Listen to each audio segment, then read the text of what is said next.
Hello friends, welcome back.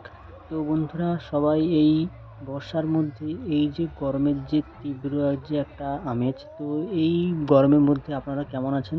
তো আজকের যে ভিডিওটা আমি নিয়ে এসেছি, তো এই ভিডিওটা হচ্ছে সরস্বতী ভাসান নিয়ে। তো এই যে ভিডিওটা কথা বলছি, এটা হচ্ছে আমাদের গঙ্গাসাগরের মায়াগড়ানি ঘাট। ওখানে একটা ক্লাব আছে, সেই ক্লাবের আন্ডারেই এই অনুষ্ঠানটা হয়ে থাকে। তো এই অনুষ্ঠানটা মূলত হচ্ছে সরস্বতী ভাসানকে নিয়ে।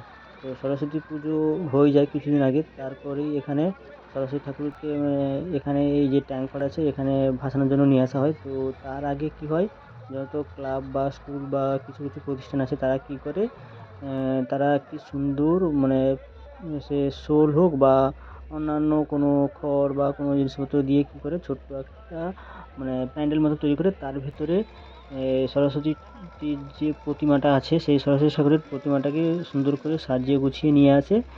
নিয়ে এলে এখানে রাস্তার উপরে একের পর এক সুন্দর করে বসানো থাকে। এই যে দেখুন বন্ধুরা, একের পর এক আমি ছবিগুলোতে দেখাচ্ছি এই ভিডিওর মাধ্যমে। এগুলো হচ্ছে কিন্তু অস্থায়ীভাবে, এগুলো কিন্তু কোনো স্থায়ী কোনো প্যান্ডেল না। এগুলো হচ্ছে ভ্যানের উপরে বা কেউ ট্রলি বিভিন্ন জিনিসের উপরে কী করে এই মন্দিরগুলোকে ওরা সাজিয়ে নিয়ে আসে। এগুলো কিন্তু পার্মানেন্ট মন্দির না, এগুলো অন্যান্য ক্লাব বা কোনো স্কুলের সামনে স্কুলের মধ্যে এই পুজোগুলো হয়, কিন্তু পরে সেগুলোকে তুলে নানা রকমভাবে লাইট এবং সুসজ্জার মাধ্যমে সাজিয়ে এগুলোকে কিন্তু নিয়ে আসা হয়। আর এই যে প্যান্ডেলগুলো দেখছেন, এগুলো কিন্তু সবই রাস্তার উপরে দেখুন সুন্দর করে সাজানো আছে। আর এই মেলাটা কিন্তু হয়ে থাকে গঙ্গাসাগরের মায়াগড়ালি ঘাট, রাধাকৃষ্ণপুর, গ্রামটার নাম হচ্ছে রাধাকৃষ্ণপুর, সেখানেই হয়ে থাকে।